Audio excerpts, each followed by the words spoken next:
Miking, উঠান বৈঠক ও পথসভা, ভোটারদের দ্বারে দ্বারে প্রচারণায় ব্যস্ত প্রার্থীরা।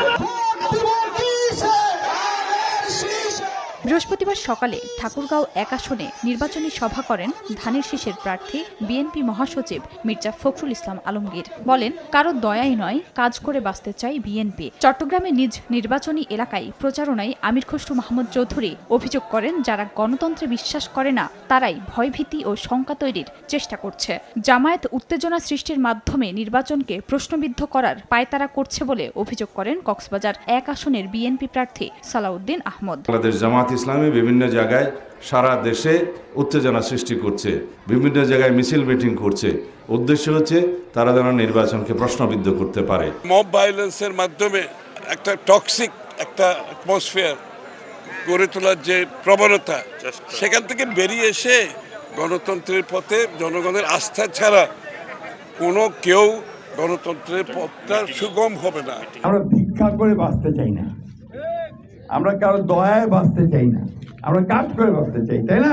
এদিন রংপুর ২ আসনে প্রচারণা চালান জামায়াতের নায়েবে আমির এটিএম আজহারুল ইসলাম। বলেন, ফ্যাসিবাদী ব্যবস্থার অবসানের পর ইনসাফের রাষ্ট্র গঠনের সুযোগ এসেছে, তা কাজে লাগাতে হবে। নাটোর ২ আসনে গণসংযোগে অধ্যাপক ইউনুস বলেন, দুর্নীতি, সন্ত্রাস ও স্বৈরাচারী আচরণের বিরুদ্ধে রায় দেবে জনগণ।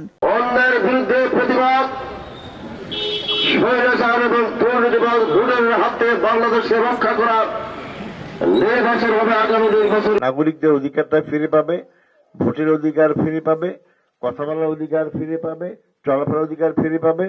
আর আগের মতো ফ্যাসিস্ট সরকার এসে আমাদেরকে জুলুম নির্যাতন করতে পারবে না। ভোটের মাঠে পেশিশক্তি, টাকার খেলা বন্ধে নির্বাচন কমিশনকে ব্যবস্থা নেওয়ার দাবি জানান বরিশাল ৩ আসনের ১১ দলীয় জোটের প্রার্থী ব্যারিস্টার আসাদুজ্জামান ফুয়াদ। আর নিজ প্রচারণায় গণভোটে হ্যাঁ ভোট দেওয়ার আহ্বান জানান ব্রাহ্মণবাড়িয়া ৬ আসনের বিএনপি মনোনীত জোট প্রার্থী জুনাইদ আব্দুর রহমান সাকি। আমরা জনগণের বৃহত্তর স্বার্থের বাইরে অন্য কোনো স্বার্থ নিয়ে কোনোদিন কিছু করি না। পুরাতন যে রাজনৈতিক বন্দোবস্ত, এর বদলে আসলে তারা একটা ফ্রেন্ডলি পিপল চায়, যারা আসলে অনেস্ট, যারা তাদের কথা, তাদের দুঃখ কষ্ট ভোগান্তির কথা সংসদে গিয়ে রাজধানীতে বলবে। প্রচারের সরগরম রয়েছে বরিশালের ৬টি সংসদীয় আসনও।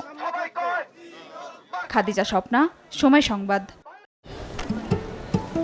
কি বুকে বাংলাদেশ আর হাতে বিদেশি? এই যে হোয়াইট প্লাস প্রো সেনসিটিভ স্কয়ারের